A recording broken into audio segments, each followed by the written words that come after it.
Hair ఎప్పుడు కూడా band పెట్టేటప్పుడు ఇలా స్లైడ్‌ని యూజ్ చేసి పెడితే మంచి టైట్‌గా ఉంటుంది. అలాగే మనకి హెయిర్ స్టైల్ కూడా డిస్టర్బ్ అవ్వదు. సో, ఈరోజు మేము వేసే హెయిర్ స్టైల్ అయితే 3 హెయిర్ స్టైల్. అంటే ఈ హెయిర్ స్టైల్ ఏమిటంటే ఎటువైపు చూసినా ఒకేలా ఉంటుంది. సో, దీనికి 2 పార్టిషన్స్ ఫస్ట్ తీసుకోండి. దాంట్లో నుండి ఒక చిన్న పార్టిషన్ తీసుకోండి. దాంట్లో నుండి మళ్ళీ ఒక 2 పార్టిషన్స్ తీసుకొని ఇటువైపుకి అంటే లెఫ్ట్ వైపుకి వేసుకోండి. మళ్ళా దీంట్లో నుండి ఒక 2 పార్టిషన్స్ లాగా తీసుకొని రైట్ వైపు వేయండి. ఒక చిన్న పార్టిషన్స్ తీసుకోండి. దాన్ని ఒక సెంటర్‌లోకి మధ్యలోకి ఇచ్చేసి లెఫ్ట్‌కి వేయాలి. సో, అటు నుండి తీసుకున్న దాన్ని ఇటువైపుకి రైట్‌కి వేయండి. సో, ఇట్లా చేస్తుంటే ఏమవుతుంది అంటే ఇటు 4 సైడ్స్ కూడా ఒకేలాగా హెయిర్ స్టైల్ వస్తుంది. ఇది చాలా ఈజీగా అయిపోయే హెయిర్ స్టైల్. కానీ చాలా బావుంటుందనమాట చూడ్డానికి. ఇయన్నీ అడ్వాన్స్ హెయిర్ స్టైల్సే.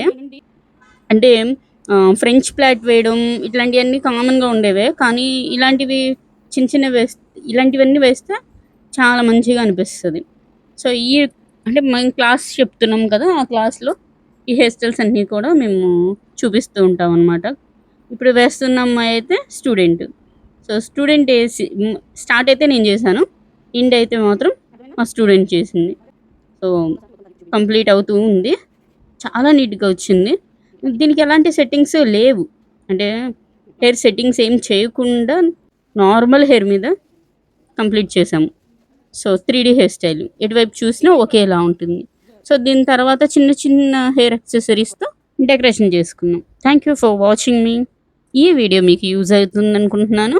సబ్స్క్రైబ్ మీ అండ్ లైక్ మీ. Thank you.